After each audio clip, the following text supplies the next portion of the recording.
Welcome to the deep dive. Okay, so today we need to take a bit of a deep breath, I think. We're wading into some source material that, well, it presents a really challenging view of our reality. Very conceptual stuff. Definitely. These texts, they basically argue that what we see, the economic struggles, the political fights, that's just the surface. Right, there's a deeper conflict underneath. Exactly. A conflict they actually call a silent war. Mm-hmm. And it's being waged against specifically one figure, the farmer. And it's crucial, I think, for this deep dive that we really try to adopt the framework the sources give us. It's intense, it's structural. Okay. Our mission really is to unpack their main premise. The core idea is that the penitentiary is literal. Literal, okay. Yeah, meaning our current reality, the whole system of control, debt, dependency, that's the penitentiary. And according to this material, we're in the final disparate stages of the game, which the elites, the players, as they're called, are playing to lock down total control. And agriculture, the farm, that's the front line. So the stakes here, we're not talking about like market share or crop prices. It's much bigger. Existential, according to them. Yeah. It's about whether humanity stays connected to the earth or if that connection gets completely severed. Total dependency versus, well, something else. And this battle hinges on this one front. That's the argument. You look at the news, you see mass farm closures. Right, and it's blamed on globalization, bad weather, market volatility. The usual suspects. But these sources, they completely reframe that. They say, no, these aren't just random economic misfortunes. They're described very explicitly as reports from the front lines of a battle for the very soul of the earth. Wow. Okay. Let's unpack that. We need to understand who the sources say the antagonists are in this battle. They mention a group, right? Sometimes the players, sometimes the OK Club. A sort of ruling intelligence or cabal. And what's their goal, according to these texts? The goal is absolute dominance. Dominance over the penitentiary, which means both the human condition and the physical reality we're in. Which they say has been hijacked. Hijacked from its natural state, its natural cycle. That's their cosmology. And they claim this group believes they're making their last move now to make this hijacked state permanent. Okay. And to do that, they have to neutralize the biggest obstacle. Which brings us to the farmer, but not just any farmer. Right. This is where it gets really interesting. It moves way beyond just, supply chains and food production. The farmer, in this framework, they're not defined by how much they grow. The sources see them as something much more elevated. They call the farmer the most ancient and sacred of all pawns in this cosmic game. A sacred pawn. It sounds contradictory, but it makes sense in their logic. The farmer serves a vital role in what they call the divine cypher. The divine cypher. Right, they represent the ideal human, which is the complete opposite of the passive pawn or inmate that the elites supposedly want. And what does that ideal look like? It's described as a kind of priest of the earth, someone living in direct practical partnership with the cosmos, with the seasons. Living in sync with nature. Exactly. And this leads to that phrase you mentioned earlier. The sources say the farmer lives a life in true pH balance. Which sounds chemical, but it's not about soil testing, is it? No, not literally. It's metaphorical, but very specific to their worldview. So what does it mean then? It means existing in a state of balance. Biological, spiritual, moral equilibrium, synced up with the natural divine cycle of the land. Okay. They're like conduits between heaven and earth, basically. Guardians of Gaia's physical form. Their work, their life is the total opposite of the synthetic, sterile control the OK Club is supposedly aiming for. So if the farmer has this almost sacred status, this connection, why target them specifically? Why not go after banks or governments more directly? Because of sovereignty. A farmer who owns their land, who produces their own food, they aren't just part of an economy. They have a fundamental self-sufficiency. You're independent. Inherently. They are a sovereign being. And that autonomy, the sources argue, is the absolute core of the conflict. It's identified as the greatest threat to the OK Club's game of total dependency. Because if you can feed yourself. If you can feed yourself and your community outside their financial structures, outside their control systems, you've essentially stepped outside the walls of the penitentiary.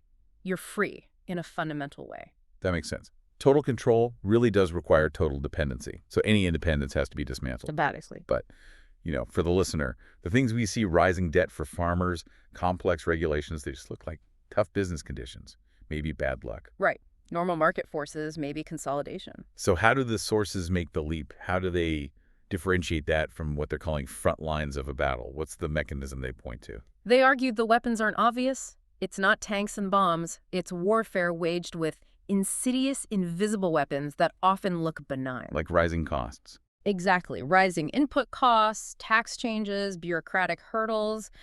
The sources say these are not unfortunate side effects of policy, they are the weapons. A structured arsenal designed specifically to crush the sovereign individual, the small farmer. Okay, let's break down that arsenal. They mention financial warfare. How does that work specifically? It's got to be more than just blaming central banks, right? Yeah. How is it structured to hit the small farmer, but maybe help the big players? Right. They provide a kind of proof structure for this. They claim financial institutions, specifically naming the Bank of England, the Federal Reserve, manipulate inflation and access to capital to create targeted pressure. How? Well, think about the independent farmer, often operating on really tight margins. When inflation drives up the cost of essentials, fuel, fertilizer, seed, their expenses skyrocket. Okay. But the price they get for their crop often stays relatively flat, maybe even fixed by large corporate buyers, so their margin gets squeezed from both ends. So inflation and inputs is deliberately weaponized. That's the claim. And then there's debt. Small farmers rely on loans, on leverage. When central banks adjust interest rates, the sources argue it's not just about macroeconomics. It's about making debt more expensive, specifically to push small, land-owning farmers towards foreclosure. While the big corporations. Exactly. The massive corporate farms, the ones the OK Club allegedly owns or controls, are structured differently. They can hedge against inflation, access capital more cheaply, absorb costs because of their scale. Costs that would bankrupt a family farm instantly. So it systematically shifts land and production away from individuals. And towards the corporate collective, towards the entities controlled by the players. It's a transfer of assets, basically. Yeah, that's a really profound accusation about the intent behind monetary policy. Okay, what about the second weapon? Regulatory warfare, the rules, the statutes from governments. How are those supposedly tailored to crush the small farmer? The analysis there is that regulations function as a kind of tax, a paperwork and compliance tax. The sheer volume and complexity. Environmental rules, sanitation, safety. All of it. It requires dedicated staff, legal teams maybe, expensive upgrades to infrastructure. For a huge corporation, that's just the cost of doing business. They absorb it. But for the independent farmer, the sovereign one, it can be an impossible barrier. Either you can't even start, or the ongoing cost becomes lethal financially. The sources are very clear. They believe the design is to make independent production non-viable. So the regulations effectively select for size. Precisely. They argue these structures actively benefit the massive corporate agricultural entities that the elites own. They ensure only the big players, the ones the sources say are controlled by the OK Club, can actually afford to operate in the food system. Regulation, in this view, isn't really about safety. It's about strategically eliminating the competition at the small scale. Okay, so the war is fought with debt leverage and complex rules. What's the ultimate goal then? What does this mean for, the food we actually eat, for us living inside, like they're calling the penitentiary? The ultimate prize, according to these sources, is total seizure and control of the food supply itself. Control the food. Control the people. The desired outcome is described as ushering in the profane feast. The profane feast. Yeah. By getting rid of the independent farmer, the elites can then replace natural food, what the sources call the divine food of Gaea, with their own stuff, their profane manufactured substances. And this is that inversion idea they talk about, right? Shifting from the living field to the sterile lab. Exactly. They explicitly claim the elites want the pawns, the inmates of the penitentiary, to eat things like plant-based meats and other laboratory-grown foods. And they frame this as the ultimate inversion. They call it the lab-grown lie, replacing the farm with the lab. And we need to focus for a second on what they say the function of this manufactured product is. It's not just seen as, inferior food. No, it's defined as a powerful tool of control. Because it's centrally produced, its genetics are controlled, it's distributed centrally.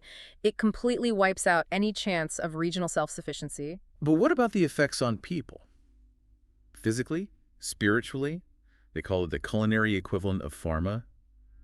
What does that mean? How does it act like a drug, according to them? The argument is that just like pharma manages health conditions and creates dependency on that system, Okay. this manufactured diet manages and suppresses our essential human connection to the earth, the natural cycles.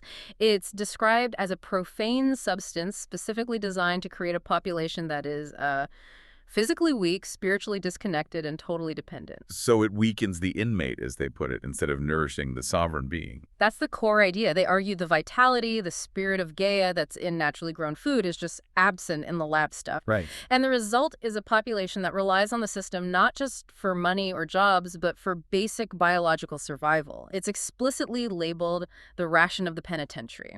The final piece needed for total submission, the food provided by the keepers of the zoo. Wow. Okay, if you tie all those threads together, the farmer's sovereignty, the financial manipulation through debt, the regulatory pressure, and then this replacement of real food with a manufactured substance, the argument they're making is incredibly stark. It really is. It presents it as the final battle for detachment. This war on the farmer is framed as the elite's big push to sever humanity's last, real, practical connection to the earth. Replacing the sacred lore of the land with the profane science of the lab. That's the phrase they use. If they control the food, they control the inmates. It's that simple, in their view. And this final move ensures that the inmates of the zoo are fed not by the hand of Gaea, but by the machines of their keepers. Total dependency is achieved when our most basic need, food, is manufactured and controlled solely by the OK Club. It's a compelling narrative, even if it's deeply disturbing. It ties a lot of global trends together. It certainly makes you look at news about farming, about food tech, maybe land ownership, through a very different, much darker lens. The sources offer a complete, interconnected way to understand these events, whether you agree with it or not. So if we take the sources' central claims seriously for a moment, that independence is the real threat to this game, and this war aims to destroy self-sufficiency, then the question, I suppose, for you, the listener, is this. What's the most tangible, everyday action someone could take right now to reclaim even a tiny bit of that sovereignty, something that pushes back, even slightly, against the penitentiary's ration?